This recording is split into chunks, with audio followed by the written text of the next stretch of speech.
สวัสดีครับ นี่หยังพ่อใหญ่ ขอเงินได้ไหมไง ขอไปใส่ โอ้ยรับตำแหน่งมือที่สองแล้วมือว่านนี่เขาไปย่างไหว้พี่น้องขอบคุณผู้นั่นก็ขอผู้นี่ก็ขอเบิดบนเรือจักบาทเลยเบิดเหนือเบิดโตแล้วตอนนี้นะ อุ้ยซึ่งแม่นเจ้าใจใหญ่เนาะพ่อใหญ่รับตำแหน่งได้2 มื้อหนึงก็ได้ โอ้เห็ดในใดเนาะใครเจ้าขอไม่ไงเฮาเป็นคนของประชาชนสิบ่ให้ก็บ่ได้ขอแน่เบิดแล้วเบิดอีหลีเลยกระเป๋าแห้งแล้วตอนเนี้ย ข่อยก็เบิดคือกันล่ะขออันนี้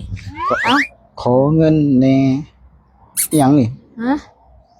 มีซ้ำนั่นล่ะพ่อใหญ่ 20 บาทนี่นะไม่ไง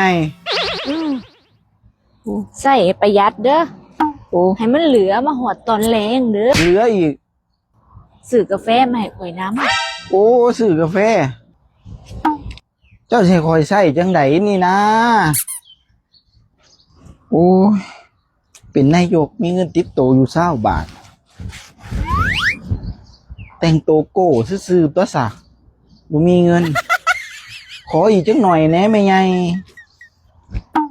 โอ้ยเนาะ บ่มีเอ้า มีหยัง เอาไว้ดมยามหิวข้าว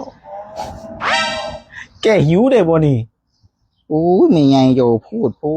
ยตายละบาดนี้เบิ่งแน่น่ะเมียให้เงิน20 บาท เป็นนายกได้2 มื้อ ก่อนไปกะนะงัวมันของไปปลดให้ข่อยนะไป โอ้ยงัวอีก มันพันแล้วเวียกเฮือนเด้ เป็นนายกก็บ่ได้แม่นว่าสิเฮ็ดแต่เวียกนายกเด้อเวียกในเฮือนก็ต้องเฮ็ดซอยเมีย